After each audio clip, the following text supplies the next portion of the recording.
amigos de Venezuela Siempre, Siempre Venezuela. De esta manera iniciamos nuestra edición correspondiente al día de hoy, 7 de noviembre del 2023. Como siempre, llevándoles a ustedes información, comentarios, música, entrevistas, todo lo que tiene que ver con Venezuela y su migración a lo largo y ancho del mundo. Esto lo hacemos con mucho cariño, con mucho respeto para todos ustedes a través de esta señal.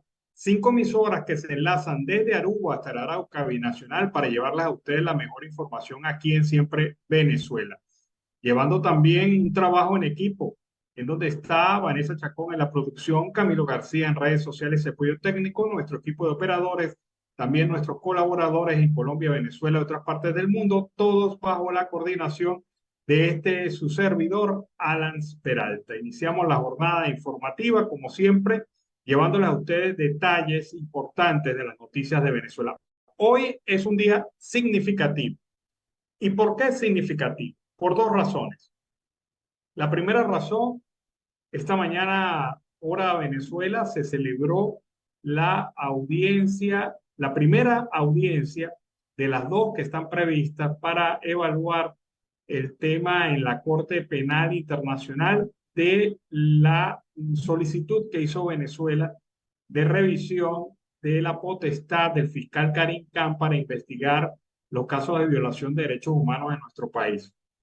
Esa fue una apelación que hizo el Estado venezolano para tratar de desmontar esta investigación que ya desde algún tiempo viene desarrollando el fiscal Karim Khan. Esto se está evaluando en la sala de cuestiones preliminares. El caso Venezuela 1 se está evaluando allí en la sala de cuestiones preliminares y hoy fue el primer día de las audiencias. Hoy Venezuela presentó sus argumentos de por qué ella considera no se debe estar investigando el caso de violación de derechos humanos porque Venezuela suficientemente tiene recursos y disposición para investigar los casos de violación de derechos humanos. El equipo defensor de Venezuela está compuesto por 7 abogados, encabezado por Ben Emerson, un jurista británico, el expresidente de Cataluña, Carlos Puigdemont, y también otros abogados, la mayoría de ellos extranjeros, pero en ese grupo estaba también el canciller Iván Gil y Larry DeVoe, el abogado y representante venezolano para el sistema de derechos humanos. Lo cierto del caso es que la audiencia estuvo precedida por el juez Marc Perrin de Brichambault, y se trataron la presunta falta de investigación de la Fiscalía, la admisión de documentos, registros judiciales en español presentados por la administración de Nicolás Maduro y la supuesta negación de basarse en esos escritos. El problema es que el gobierno de facto, como estrategia, inundó a la Fiscalía de la Corte Penal Internacional de documentos en español. No se tomó el tiempo ni siquiera de mandarlos a traducir, sino que los dio en español para aletargar, para retardar más el proceso. Esta fue la primera acción de mala fe del régimen de facto. Además que hablan de que no se citó adecuadamente a la autoridad, no se llegó a la admisión de los documentos que ellos habían presentado y que por lo tanto ni se le había dado información suficiente sobre las víctimas y por lo tanto el gobierno de facto y su fiscalía del Ministerio Público no pudo actuar en consecuencia en la velocidad y en el sistema que le pedía al gobierno de Venezuela. Ese hecho pues fue narrado por el juez Marc Perrin de Brichambault. Vamos a ver qué fue lo que dijo el juez en esta primera instancia, repito, primer día ante la Corte Penal Internacional en la apelación de Venezuela. Veamos. En esta solicitud, pues las autoridades venezolanas informaron a la sala, a la corte, que han estado investigando sobre ciudadanos venezolanos u otros en el marco de la jurisdicción venezolana con respecto a supuestos hechos cubiertos por las investigaciones del fiscal.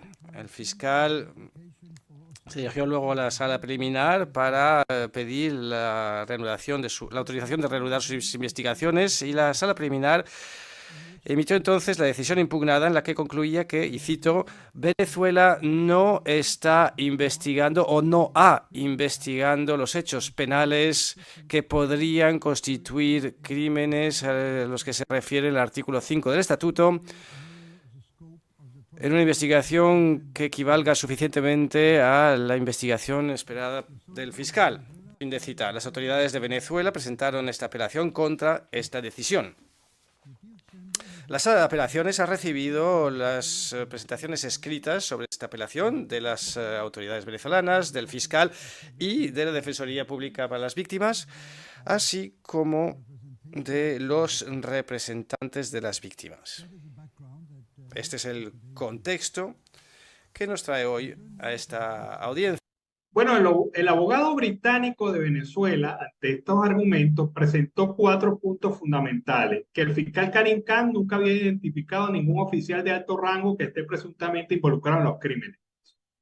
La lista de crímenes es insuficiente y permanece en un nivel de generalidad que no permite a Venezuela responder a la base del Estatuto de Roma, que no es posible que la Sala de Cuestiones Preliminares continúe la investigación y que le corresponde a la Fiscalía de la Corte Penal Internacional traducir los documentos y pruebas en español entregados por Venezuela a cualquier lengua admitida por la Corte, el inglés o el francés, o en todo caso solicitar su admisión en este idioma. Esta fue la base argumental de la apelación de Venezuela.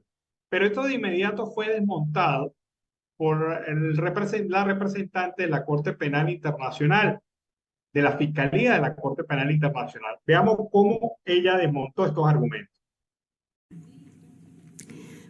En conjunto, estos documentos establecen los parámetros que muestran el alcance de la investigación prevista de la Fiscalía. No se trataba de indicaciones especulativas de hacia dónde se dirigía la investigación, sino se trataba de parámetros muy específicos que tenían mucho sentido y a la que podía responder Venezuela, e incluían calendarios, el alcance geográfico, el grupo de personas presuntas, presuntamente responsables, el tipo de crímenes de lesa humanidad que presuntamente se cometieron, también toda una serie de actos digamos, contextuales, y esos parámetros también incluían bastantes casos que tenían que ver con el trato de personas en detención, en privación de libertad. Y esto se hizo para seguir la Fiscalía, seguir cumpliendo su obligación de proteger a las personas. Estos hechos eran también de la misma gravedad a los que había examinado la Fiscalía. La Fiscalía pidió a Venezuela que ofreciese información sobre estas alegaciones y otros procedimientos que Venezuela considerara pertinente. Las referencias a esta información está recogida en el punto 2 de nuestra lista.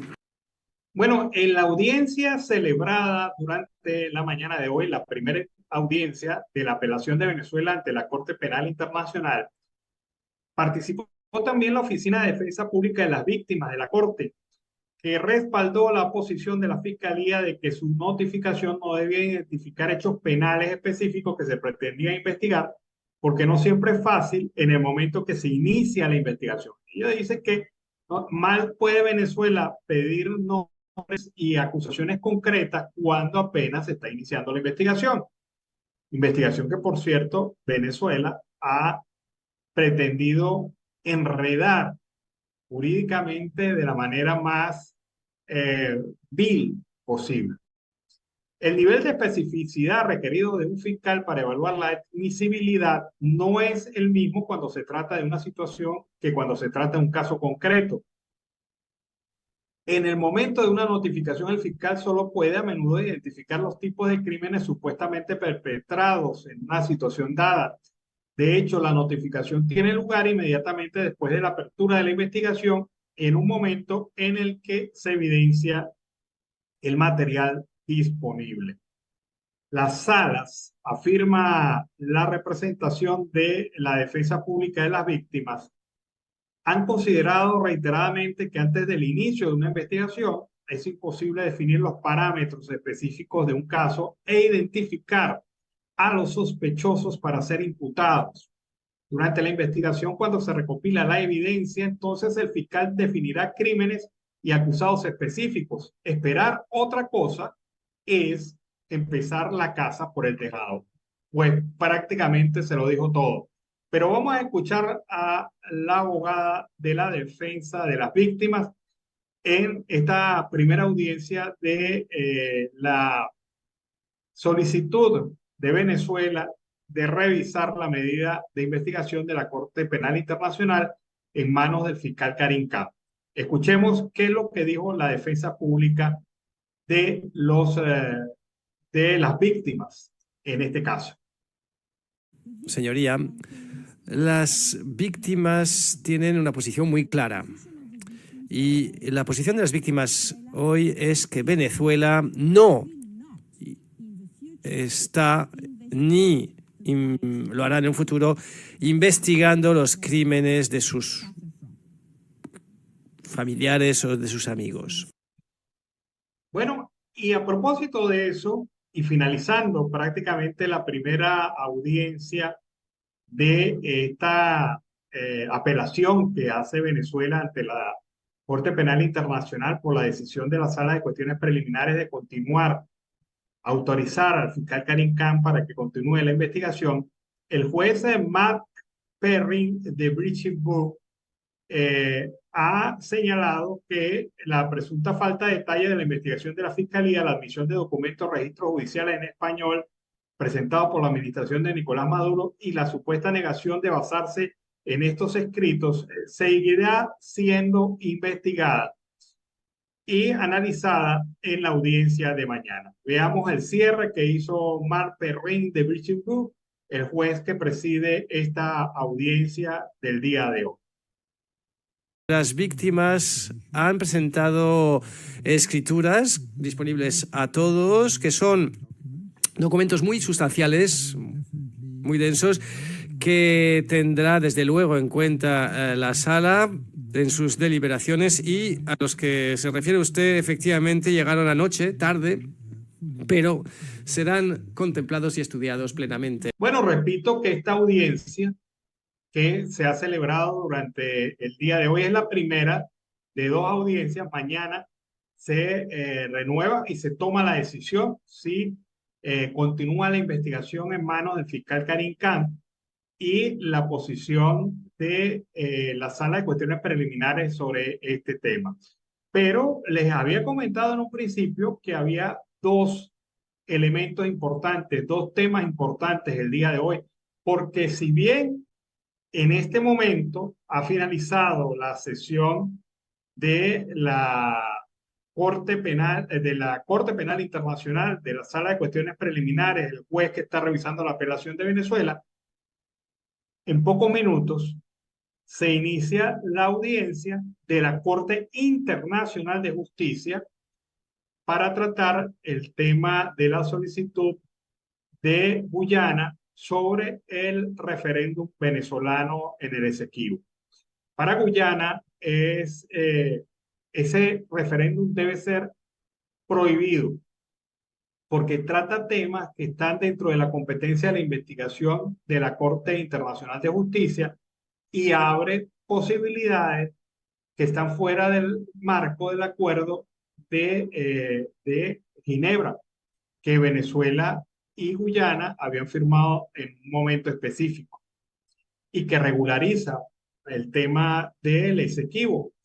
Hoy, precisamente, ha convocado la Corte para que se haga esta investigación, para que se haga esta audiencia y se señalen los argumentos tanto de Venezuela como de Guyana para el tema del referéndum. Guyana dice que si el referéndum no es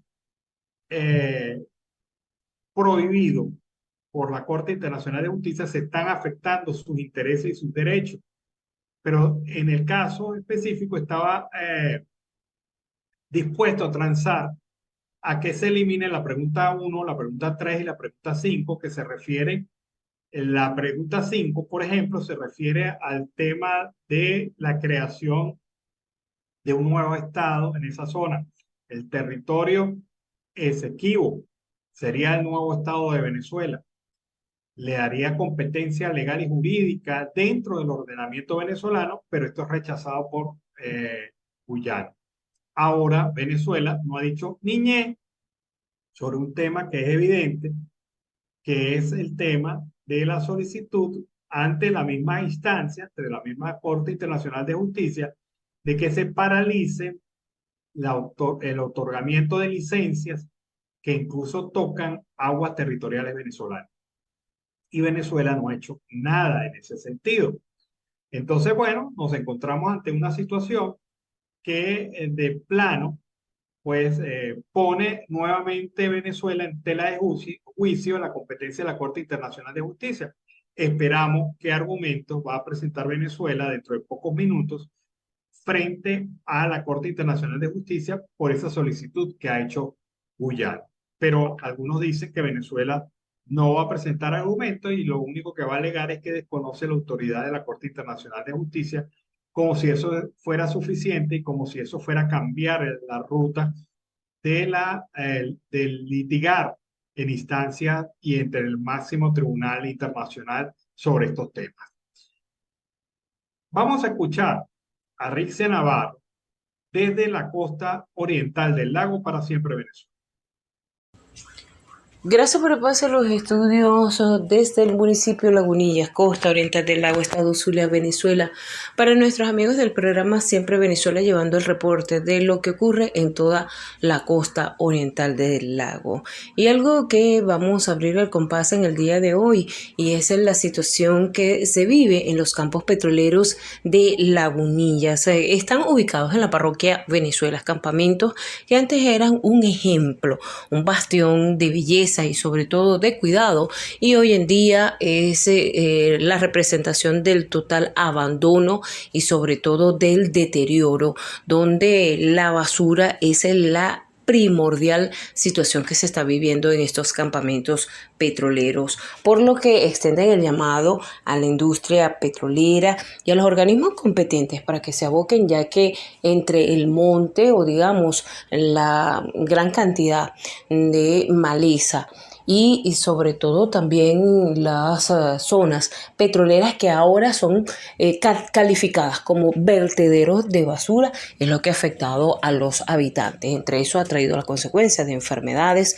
problemas respiratorios y sobre todo la quema de basura que anteriormente no había en los campamentos petroleros. Otra de las situaciones que también se han vivido es la vialidad, ya que lamentándolo mucho se encuentran totalmente deterioradas, como también hay drenajes que han colapsado o colectores que han colapsado porque ya se ha vinculado entre aguas negras y aguas blancas, servicios a las cuales han caído en decadencia en los campos petroleros del municipio Lagunillas. Hemos tratado de indagar, inclusive extraoficialmente pudimos conocer que hasta en comunicación con trabajadores petroleros, ellos no han contado, inclusive con los que son parte de esta industria petrolera, que no han contado con esa vía y ese apoyo de tener herramientas, sobre todo unidades deterioradas y paralizadas ante la falta de unidades para solventar los problemas que solicitan o que padecen las mismas comunidades de estos campamentos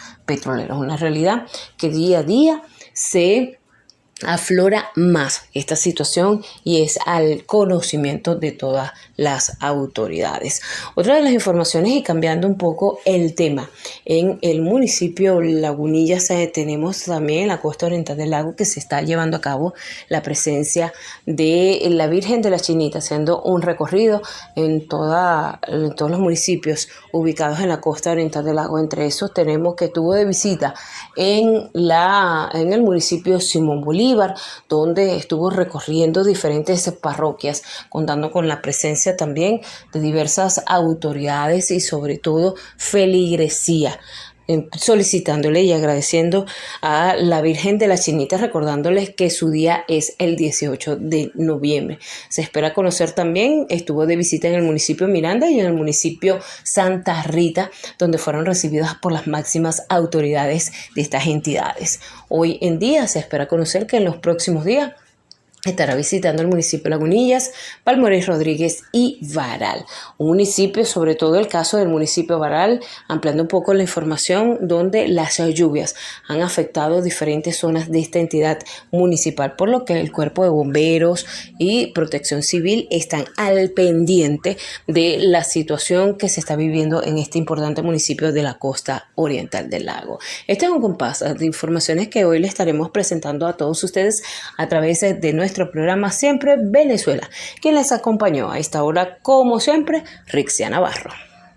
Bueno, la vicepresidenta del Movimiento al Socialismo Más, María Verdeal, considera que el tema del Esequibo compete a todos los venezolanos y que en principio se debe crear conciencia de un movimiento nacional a su favor para hacer respetar los derechos como nación, por lo que cree que es un error que este tema en específico se politice o sea usado para polarizar una vez más al país. Verdial aseguró que desde el MAS existe la disposición de alzar la voz y contribuir con la defensa del Esequibo en un momento dado, de manera ilegal y de manera legal y enfrentar la ilegalidad con la que ha actuado el presidente de Guyana, Mohamed Irfan Ali, quien dio concesiones a varias empresas transnacionales para explotar petróleo en la zona que está en reclamación. Haremos la evaluación que corresponde para ver cómo contribuimos en la mejor y efectiva defensa del territorio con la posición que fijemos al respecto, sobre todo cuando la decisión de hacer esta consulta fue apresurada y casi atropellando para las organizaciones políticas que hacemos vida a nivel nacional. Esto lo dijo la representante del MAS. De igual forma, condenó la postura a favor de Guyana que fue esgrimida por el secretario general de la OEA, Luis Almagro, al calificarlas como lamentables. A su juicio, Almagro se inmiscuye en un tema que no es de su competencia ni está a su alcance al dar unas declaraciones que favorecen a unos países. Tenemos que rechazar esas afirmaciones, afirma, además negando la realidad de lo que es un conflicto que tiene años y donde sobra la documentación para demostrar que el Esequibo nos pertenece a los venezolanos. Esto es lo que yo digo. Si tenemos la documentación, si tenemos los argumentos históricos, si tenemos la capacidad de defender el Esequibo en términos jurídicos, ¿por qué no trabajamos en el marco jurídico para la defensa de los derechos del Esequibo? ¿Por qué seguimos dependiendo de una estrategia que va contra natura a enfrentar la competencia de la Corte Internacional de Justicia? Porque queramos o no, lo que decida esa Corte sobre el tema del Esequibo va a ser implementado y aceptado por la instancia internacional. Venezuela sigue dándose golpes contra la pared por parte de una acción inútil de pretender enfrentar la competencia de la Corte Internacional de Justicia sobre esta materia, y siempre ha sido la posición de Venezuela esto. Venezuela tiene que prepararse para la defensa del Esequibo. Y lo que a mí me preocupa es que nos llegue el mes de abril y Venezuela no presente los argumentos que demostrarían su aspiración a que se respete el tema del Esequibo. Sabemos que la historia nos dice que el Reino de España estableció esas fronteras desde el río Esequibo hacia la izquierda, es decir, hacia el oeste. Y esto Venezuela lo puede demostrar, pero nos hemos quedado en el argumento político y con política muy seguramente vamos a perder mucha posición ahí en el Esequibo. Vámonos a la pausa comercial y musical del momento y a regreso seguimos aquí con más de Venezuela Siempre, Siempre Venezuela. Ya regresamos. Bueno, seguimos aquí en Venezuela Siempre, Siempre Venezuela. La tragedia ha acompañado nuevamente a migrantes venezolanos en el exterior. Uno de ellos, uno de estos casos, el más terrible ocurrido en Chile. 14 venezolanos fallecen, 3 familias completas fallecen en el sur de Chile por un incendio. Entre ellos había varios niños. Y esto pues siempre lleva a la reflexión y siempre lleva a la tristeza porque son compatriotas venezolanos que han fallecido en estas circunstancias tan atroces. Bueno, uno que ha reflexionado sobre el tema ha sido el propio presidente chileno, Gabriel Boric, quien hoy se preguntó en un acto oficial qué estaba haciendo su gobierno por los migrantes. La pregunta concreta fue la siguiente: sería bueno preguntarse en nuestros mismos discursos, en nuestras acciones, cómo tratamos a esta gente que falleció ayer y cuáles son las propuestas de normas también que se hacen cargo de estas realidades. Esto lo hizo durante el acto en el cual recibió la propuesta de una nueva Carta Magna que le entregó al Consejo Constitucional, que elaboró el texto. Durante ese mismo acto, según lo recoge el diario La República de Perú, la presidenta del Consejo, Beatriz Hevia, manifestó la conmoción por este hecho. Lo ocurrido es el testimonio más crudo de la grave crisis social que vive nuestro país, con decenas de miles de familias en campamentos expuestos al frío, hambre y a la muerte en circunstancias tan trágicas como las vividas anoche. En la comuna Coronel de Biobío, 3 grupos familiares de venezolanos fallecieron cuando se generó un incendio en una de las precarias viviendas de donde residían. Medios como Radio Biobío dijeron que entre los fallecidos había niños de 4 y 13 años, de acuerdo con los primeros reportes de las autoridades. La humanidad y el respeto a los derechos de todas las personas por el solo hecho de ser humano es lo que debe inspirar y lo que guía las acciones de este gobierno, agregó Boric sobre las 14 muertes. Hasta el momento se desconoce la identidad clara de estas personas, según el fiscal que investiga el caso. Y esto es porque estas personas estaban de manera irregular en territorio chileno. Las investigaciones que lleva a cabo el Laboratorio de Criminalística de Carabineros, la policía chilena, mientras que un informe de los bomberos y del que habló el funcionario resalta que una cocina artesanal fue la causante del incendio que dejó este saldo de víctimas. 444.000 migrantes venezolanos se encuentran actualmente en Chile.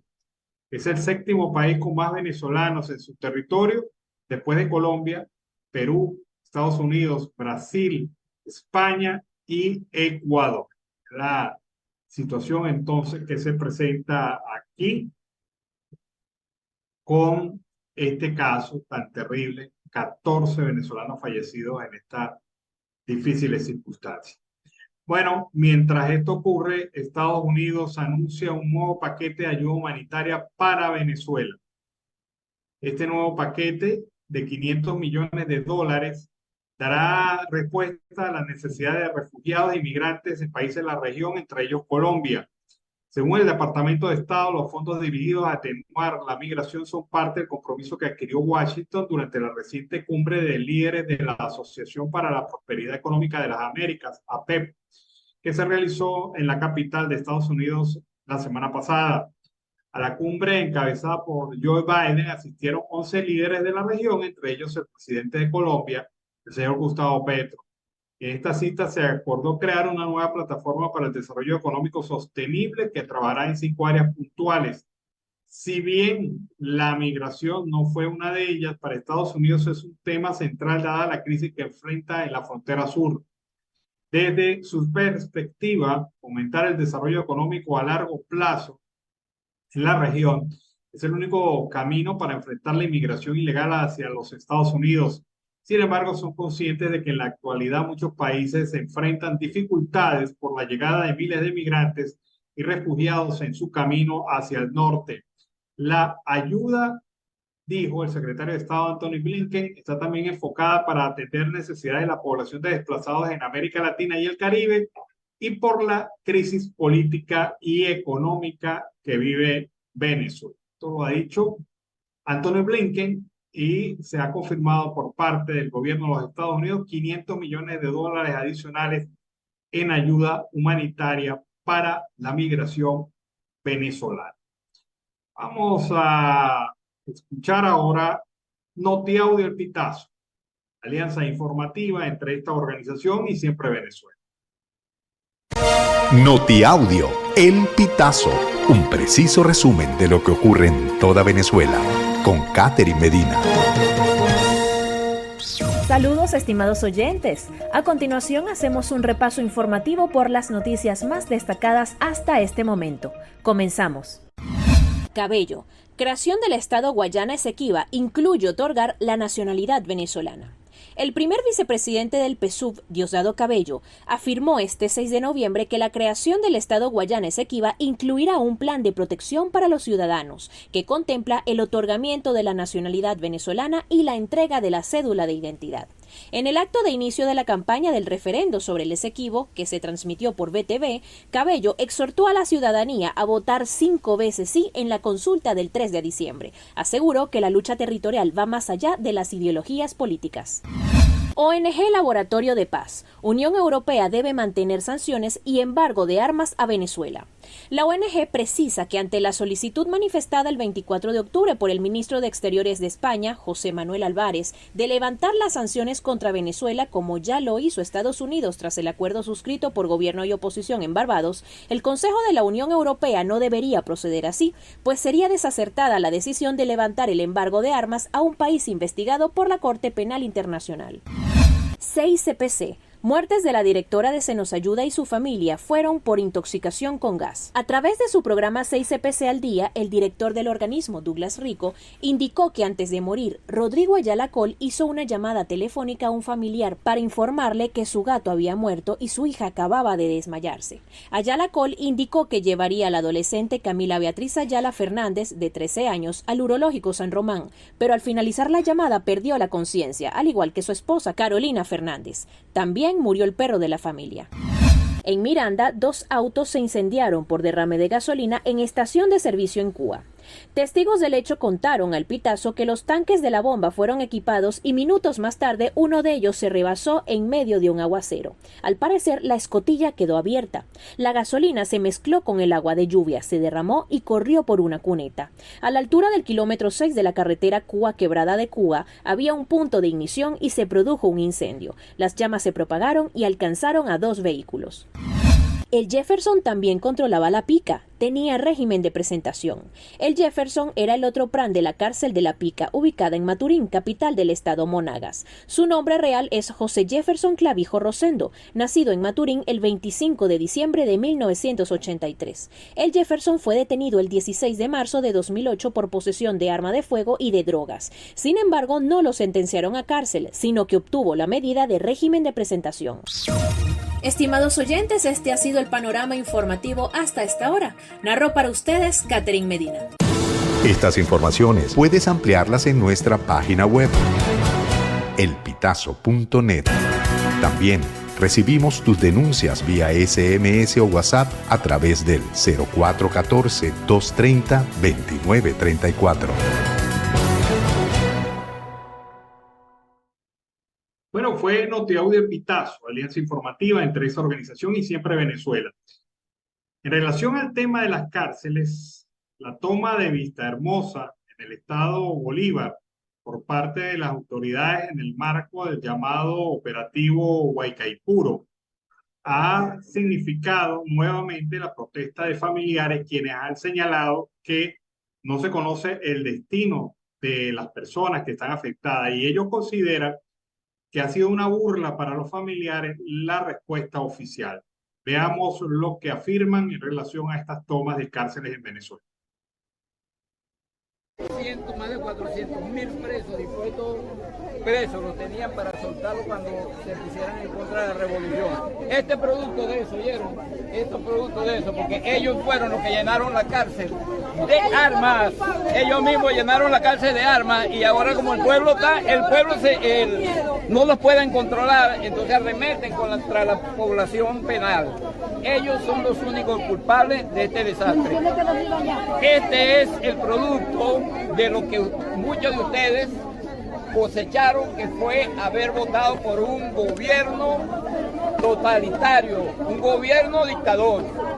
recojan la cosecha que sembraron y rectifiquen para las próximas elecciones venideras. Mira, ve cómo se ríen de nosotros, se burlan de nosotros, se burlan de nosotros, se burlan. El niño tiene 11 años preso. Bueno, es la posición de los familiares en relación al tema de estas tomas carcelarias que se están haciendo en Venezuela. En ese reporte nos vamos a la pausa comercial y musical de momento. Regreso, seguimos aquí con más de Venezuela Siempre, Siempre Venezuela. Bueno, seguimos aquí en Venezuela Siempre, Siempre Venezuela. Fíjense que en el derecho hay aquel abogado que se apega estrictamente a la ley, a la norma, a la interpretación de la norma, estudia la jurisprudencia, analiza los últimos detalles de las leyes, modificaciones de ley o interpretaciones de la ley. Ocurre que en el caso de Venezuela 1 ante la Corte Penal Internacional, lamentablemente se ha tenido el otro tipo de abogado, aquel abogado que busca entrampar, aletargar, buscar cualquier trampita para poder enredar el proceso y bueno, ese el abogado mañoso, en términos generales. Bueno, la representación de Venezuela ha sido mañosa. Miren ustedes lo que dice el fiscal Karim Khan. Acusó al gobierno de Maduro de inundar la Fiscalía de la Corte Penal Internacional con información irrelevante. Ya hace algún rato decíamos que esta era una de las estrategias que había utilizado el gobierno de facto. Pues bien, la documentación presentada por los representantes de Maduro constaba nada más y nada menos de 30.000 páginas, una sección, 30.000 páginas de documentos que no demostraban nada. Y si eso no es trampita o trampota o manipulación, el nombre que usted le quiera colocar, explíquenme qué es. Si usted envía a un fiscal 30.000 documentos en español para obligarlo a traducir y para después exigir que los traduzca todos para llegar a una conclusión relativa al caso, pues sabemos que estamos en presencia de un abogado o un grupo de abogados mañosos que se prestan a este tipo de trámite para enredar y causar la mayor dilación de un proceso que es inevitable. La nave que va a juzgar a Maduro ya partió, a Maduro y al régimen de facto. Y estas personas tratan de prolongar lo inevitable.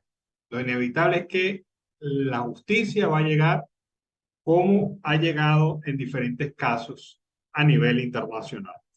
Una familia que se ha pronunciado sobre el tema del día de hoy ante la Corte Penal Internacional ha sido las familias de presos políticos, las familias de personas que han sido víctimas directas de procesos judiciales y también aquellos familiares de víctimas que han fallecido en el marco de este tema de la represión del régimen entre los años 2014 y 2023. Bueno, el Centro Carter, en otro orden de ideas, se reunió con organizaciones de la sociedad civil. La directora del Observatorio Global de Comunicación y Democracia y la rectora del Consejo Nacional Electoral, Griselda Colina, confirmó la reunión que sostuvo el Centro Carter con organizaciones de la sociedad civil esta semana. La delegación que encabeza la directora del Centro Carter, Jenny Lincoln, arribó hace 4 días al país con una agenda que incluye encuentros con miembros de partidos políticos, observadores electorales, grupos de la sociedad civil y representantes de poderes del Estado. Conversamos sobre el contexto político, las oportunidades y desafíos que vemos, también sobre la intervención del TSJ en materia de las primarias y sobre cómo el proceso denota un entusiasmo y un despertar del músculo antidemocrático de los venezolanos.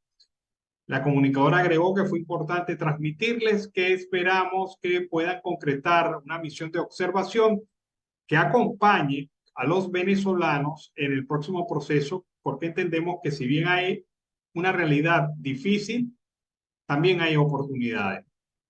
Hoy se reunió la Centro Carter con representantes y rectores del Consejo Nacional Electoral. Esta es una visita exploratoria que demuestra la disposición que tiene la organización de estar presente en las presidenciales del 2024. Es preciso recordar que aunque el acuerdo político firmado en Barbados contempla la observación internacional como una de las garantías electorales, los detalles sobre su implementación deben ser resueltos. Para que el Centro Carter pueda observar las presidenciales del 2024, necesita que el Poder Electoral, en conjunto con la Cancillería, envíe una invitación formal y suscriba un memorándum de entendimiento que defina el alcance de la misión. Una invitación, además, debe hacerse con suficiente tiempo de anticipación. En el caso de Venezuela es una situación compleja. Se necesita entre 6 y 7 meses para que puedan buscar el financiamiento, los permisos y construir la misión, estimó Molina. Una situación, entonces, interesante con la presencia del Centro Carter en el proceso de observación electoral en Venezuela. Hay otra nota interesante. Trabajadores van a protestar nuevamente en las calles este 9 de noviembre para reclamar, trabajadores pensionados y jubilados, la situación del aumento de sueldo y el cumplimiento de otras reivindicaciones laborales. Los integrantes de la Coordinación Nacional de Trabajadores en Lucha anunciaron hoy que los trabajadores públicos de varios sectores, junto a jubilados y pensionados, protestarán el próximo 9 de noviembre, pasado mañana, en Caracas y otros estados para exigir aumento de sueldo y otras reivindicaciones. Los trabajadores explicaron que en Caracas marcharán desde Plaza Carabobo hasta el Ministerio del Trabajo para entregar los documentos con sus peticiones y exigencias de todos ante la crisis humanitaria que atraviesa el pueblo venezolano. También dijeron que se movilizarán para reclamar la libertad de los trabajadores, dirigentes sociales y presos políticos que han sido detenidos arbitrariamente por el régimen. Luis Crespo, vicepresidente de la Asociación de Profesores de la Universidad Central de Venezuela, calificó como nefasta la política de Maduro para destruir los salarios en el país y pretender imponer la política de bonificación de los ingresos de los trabajadores. Los representantes de las organizaciones sindicales condenaron que tengan 600 días sobreviviendo con el mismo salario, lo que lleva a los trabajadores a una situación de indefensión, de no poder satisfacer sus necesidades básicas y mínimas y a destruir el valor del trabajo y a comprometerse con el desarrollo de regiones, de generaciones futuras en relación a este tema. El presidente de la Federación de Jubilados y Pensionados, Emilio Lozada, por su parte, afirmó que se movilizarán en un sentido de unidad y para pedir un sueldo justo. Dijo que en Caracas son más de 60 organizaciones las que se movilizarán para reclamar una pensión digna y aseguró que el Ejecutivo sí tiene dinero para pagar un aumento salarial y de pensiones. Bueno, es la situación entonces que ocurre con esta protesta que, repito, se va a desarrollar la próxima semana. Vamos a escuchar el reporte de nuestra compañera Sorciré Rodríguez desde los Andes venezolanos. Gracias Alan Peralta y Miro Oscatey por este contacto informativo a través de Siempre Venezuela Radio Noticias desde la Cordillera Andina. Información importante desde esta parte del país es que queda rehabilitado el paso entre Mérida y Barinas. Esto ocurrió desde el 5 de noviembre a la altura del conocido Paso de la Yuca. Además de ello, en el área de salud, resaltar que una empresa privada hizo posible la rehabilitación del quirófano del Hospital 2 San José de Tovar, luego de los recursos invertidos por el empresario tovareño Ramón Ernesto Molina, propietario de la empresa Chimó El Apureñito. Fue posible la rehabilitación del quirófano del principal centro asistencial del Valle de Mocotíes. El mismo está presto desde ya para distintas intervenciones quirúrgicas. La buena disposición de este empresario permitió sin contratiempos la realización de los trabajos y las reparaciones. Hace 2 días, Mérida quedó como una ciudad bendecida por Dios. ¿Cómo no amar sus colores, sus paisajes, su pueblo y su gente? Déjenme contarles que en Mérida en el fin de semana cayó granizo en toda la ciudad. Realmente algo impresionante que se vivió en todo el estado Mérida en cuanto al tiempo y al clima que se presentó en el fin de semana, al punto que cayó granizo en la ciudad de Mérida. Un hombre de 73 años de edad se quitó la vida por razones que indagan aún las autoridades en la ciudad de Bailadores del estado Mérida. El ciudadano fue identificado como Jorge Nabor Contreras Ovallos, quien es la primera persona que se suicida durante el mes de noviembre en la entidad merideña. Y los efectivos adscritos a la Coordinación de Investigaciones de Delito contra las Personas de Tovar hacen sus investigaciones pertinentes para dar con la razón por la cual este septuagenario atentó contra su vida, específicamente en Bailadores. Asimismo, en Timotes, la gasolina subsidiada desapareció y los productores usan las mototritones para movilizar las cosechas. Más de un mes sin despacho de gasolina para ser cobrada a precio subsidiado suman los habitantes del municipio de Miranda en el páramo merideño. Así lo denunció José Castellano, productor agrícola de la jurisdicción, razón por la cual desde tiempos atrás los productores agrícolas se han tenido que ingeniar la manera de sacar sus cosechas de las unidades de producción hacia los puntos de distribución usando las motos cargadas de cesta, bautizadas por los propios productores agrícolas como mototritones. Asimismo, este sábado quedó juramentado el comando de campaña Venezuela Toda en el Vigía para el referéndum que realizará el gobierno nacional el próximo 3 de diciembre en defensa del Esequibo. La juramentación la hizo el diputado de la Asamblea Nacional Ramón Lobo junto al diputado Rodolfo Serpa y el legislador Noel Llover y el coordinador Alberto Adriani. Además, hicieron un llamado a todos los factores, no solo revolucionarios, sino también a todos los venezolanos y vigienses, a que formen parte de este compromiso que nada tiene que ver con política. Además de ello, Miura, en octubre de 2023, el estado Mérida cerró con 22 muertes violentas. Esto de acuerdo a una investigación que se pudo conocer durante el mes de octubre. 22 personas fallecieron por muertes violentas. En este conteo se incluyeron 9 ciudadanos que fallecieron por siniestros viales, 7 personas que murieron en hechos accidentales, 4 individuos que fueron asesinados, un suicidio y un femicidio ocurrido en Ejido.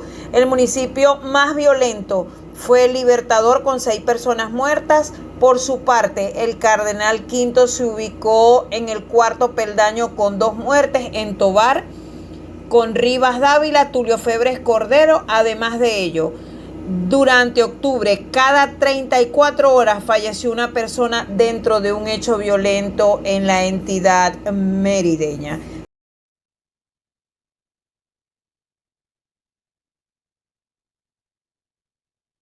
Bueno, seguimos aquí en Venezuela, siempre, siempre Venezuela. Fue el reporte de nuestra corresponsal Sosiré Rodríguez desde los estados andinos de Venezuela. Y a través del Observatorio de Conflictividad Laboral y de Gestión Sindical, informó que durante el mes de octubre se contabilizaron 69 protestas laborales, de las cuales 34,78% estuvieron relacionadas con el sector de la educación. INAECIN indicó que del total de protestas del 10º mes del año, 11,59% fueron protagonizadas por el sector salud y 14,10% la ocuparon varios grupos. Por otro lado, 91% de las 69 protestas laborales que se desarrollaron y registraron en octubre tuvieron como protagonistas a los trabajadores del sector público, De esas acciones de calle, el 48% contó con el acompañamiento de sindicatos. Las demandas por mejoras salariales siguen ocupando el primer lugar de las razones para salir a protestar. En el ámbito laboral se contabilizaron 63% del total de las manifestaciones. Otros motivos fueron la exigencia de mejores condiciones de trabajo, el incumplimiento de la convención colectiva, el acoso laboral y los despidos injustificados. El Distrito Capital fue el escenario principal para el 20,59% de los movimientos de calle durante el mes de octubre, seguido por Bolívar, Carabobo, Táchira, Lara. Además, los reclamos se materializaron a través de denuncias, 64% de los casos, concentraciones, marchas y tomas de la identidad de la entidad o recinto. Esta información coincide con el anuncio hecho por la Coordinación Nacional de Trabajadores en la Lucha, en que los trabajadores públicos de varios sectores, junto a jubilados y pensionados, van a protestar el próximo 9 de noviembre en la ciudad de Caracas y otros estados del país para exigir aumento y otras reivindicaciones. Los trabajadores explicaron que en Caracas marcharán hasta desde Plaza Carabobo hasta el Ministerio de Trabajo para entregar un documento con peticiones y exigencias de los trabajadores pensionados y jubilados ante la crisis humanitaria que atraviesa el pueblo venezolano. Bueno, y siguen los comentarios, siguen las informaciones y siguen las manifestaciones concretas por parte de funcionarios norteamericanos sobre el tema de las inhabilitaciones. Hoy, Juan González, asesor de la Casa Blanca para Latinoamérica, señaló que la administración de Maduro tiene hasta el 30 de noviembre para dar pasos concretos hacia unas elecciones libres en Venezuela, de acuerdo a lo firmado en Barbados. González explicó que el secretario de Estado, Anthony Blinken, fue enfático al decir que el Ejecutivo venezolano debía cumplir con varias de las condiciones para continuar viendo el alivio de las penalizaciones que penden. Por ello, dijo que si bien escarcelaron a 5 presos políticos como Juan Raquesén y Roland Carreño, aún faltan más de 200. Además, se debe habilitar a todos los políticos que deseen lanzarse, incluyendo a María Corina Machado, coordinadora de 20 Venezuela, y que salió vencedora en las primarias de la oposición y sobre la que pesa una inhabilitación política. Expresó que Estados Unidos tomó un paso grande al dar señales de lo positivo que puede llegar a ser las elecciones libres, como lo ha sido el alivio de licencias. Sin embargo, después del 30 de noviembre no hay cambios en la situación venezolana. Ellos van a evaluarlo, ellos van a analizarlo y se pueden establecer penalizaciones que comprenden la imposición de sanciones otra vez u otras medidas que se están estudiando. Nuevamente toca la campana a Estados Unidos diciendo con claridad lo que desea. Vamos a ver cómo reacciona el régimen de facto el día de hoy. Vamos a escuchar ahora a Claudia Gutiérrez, nuestra compañera en Venezuela para el programa. Saludos y buenas tardes, Anlas Peralta, Carlos Miura, Uzcategui y a la audiencia en Colombia, Venezuela, Aruba, Curazao, Bonaire, Chile, Estados Unidos. Les informa la periodista Claudia Gutiérrez, CNP 10804, desde el estado Anzoátegui, oriente del país, Nueva Esparta, Margarita, La Perla del Oriente y del Tamacuro. A continuación con la información desde el estado Anzoátegui. Habitantes de la urbanización Villas Olímpicas en Barcelona denunciaron que en la actualidad viven entre las aguas negras. Señalan que el sistema de agua servida colapsó hace varios meses y ninguna autoridad ha solucionado el problema. Según lo denunciado por los vecinos, en esta comunidad residen unas 500 familias en la actualidad. Exhortaron las autoridades a que también les brinden ayuda en cuanto a la iluminación de las áreas de la urbanización. Más información desde el estado Nueva Esparta. Residentes de la urbanización Luisa Cáceres de Arismendi, conocida como La Ullama, tomaron la vía principal que enlaza las avenidas 4 de Mayo con Bolívar en señal de protesta por la falta de agua, ya que este paso del ciclo hacia el municipio Mariño. Vecinos del sector no tuvieron acceso al líquido y muchos ciudadanos quedaron sin abastecerse. La protesta obedeció que el ciclo de agua de de Mariño fue eliminado, pasando hacia el municipio Maneiro, dejando a los vecinos sin acceso al servicio, lo que obliga a residentes del urbanismo a contratar servicios de agua privado a través de camiones cisterna, cancelando un monto aproximado de $100 por torre para surtirse con apenas 7 días. El próximo ciclo de agua por tubería por esa zona llegará en un tiempo aproximado de 40 a 50 días, lo que agrava más la situación de estas familias por el costo que deben afrontar para contratar el servicio privado. A continuación, con la información desde el estado del Tamacuro.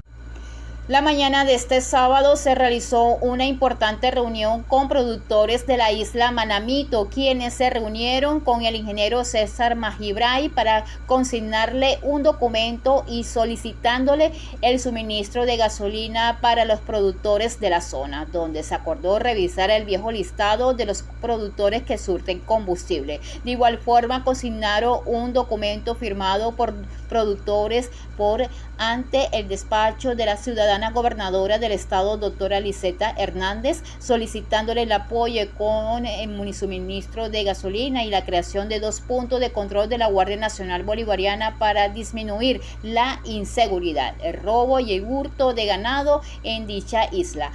Es un instrumento de lucha, de trabajo, lealtad y constancia al lado de los productores, informaron lo que es Sandy Rosa, presidente de esta asociación de productores. Y hasta aquí con las informaciones. Les informó Claudia Gutiérrez, NP 10804. Bueno, fue Claudia Gutiérrez para la zona oriental de Venezuela, corresponsal de Siempre Venezuela. Ahora bien, allá en el estado Bolívar hay molestia por parte de los familiares de los presos detenidos en el internado judicial de Vista Hermosa. Ellos indican que ha sido una injusticia lo que están haciendo con sus presos. Expresó una mujer que tiene un pariente recluido en ese internado judicial. Vamos a escuchar su posición. Esto es una injusticia lo que están haciendo con nuestros presos, porque nosotros no tenemos ni siquiera muchas veces para traerle comida a nuestros presos. ¿Cómo vamos a hacer nosotros si nos trasladan a nuestros presos? ¿Qué vamos a hacer? No tenemos ni siquiera para traerle comida, y ni siquiera vamos a saber por dónde nos trasladan. No nos dan nada, ningún tipo de información. Nosotros no sabemos nada de nuestros presos. ¿Desde cuándo están aquí a las afueras del penal? Desde ayer. Desde anoche. ¿Usted desde cuándo no tiene comunicación directa con su familiar, señora? Bueno, desde ayer. ¿Qué le comentó él? ¿Qué se decía adentro? Nada. Que iba a llegar el plan allí, que lo iban a tomar, pero que todo iba a ser una masivo, todo iba a ser tranquilo, ¿verdad? Pero no nos dan ningún otro tipo de información. Yo por lo menos tengo mi hermano, ya tiene, él lo condenaron a 8 años, 9 meses, y él tiene 7 años. No sé si a él lo van a soltar, si está dentro del listado de los 300 presos que van a salir. ¿Ustedes son de aquí de Ciudad Bolívar? Yo soy de aquí, pero imagínate, un traslado para nosotros sería el caos, porque imagínate que si nosotros conseguimos para traerle la comida nada más semanalmente, imagínate que nos lo trasladen para donde nos lo trasladen, el pasaje, eso incluye muchas cosas, la comida, todo, o sea, no estoy de acuerdo con los traslados. Los que se quieran quedar, bueno, que se queden, porque son de aquí. Los que sí quieren que los trasladen, pues por allá. Pero de verdad que, ¿qué más información le puedo dar? Bueno, seguimos aquí en Venezuela, siempre Venezuela. Con ese tema, vamos a tener bastante información esta semana. Tema de los presos, de las intervenciones en las cárceles, de la violación de derechos humanos. Además de que vamos a estar esperando también lo que se avance durante la tarde de hoy en este debate ante la Corte Internacional de Justicia sobre el referéndum del Esequibo que presentó el régimen de facto y que fue demandado por el gobierno de Guyana. Vamos a ver avances sobre este tema. Bueno, nos despedimos. Este ha sido un trabajo en equipo en donde ha estado Vanessa Chacón en la producción, Camilo García en redes sociales y apoyo técnico, nuestro equipo de operadores, también nuestros colaboradores a través de Siempre Venezuela. Nos encontramos esta tarde de 4 a 6 a través de estos mismos canales en próxima edición de Siempre Venezuela. Un gran abrazo, que tengan buen provecho. Siempre Venezuela, Es un programa que te brinda las mejores noticias, comentarios, análisis, entrevistas y música. Información sin censura, en la voz de los protagonistas. Todo un equipo de producción de primer nivel. Siempre Venezuela. Lo encontrarás en las radios de tu preferencia. O si no, visítanos en nuestras plataformas digitales. Siempre Venezuela Radio.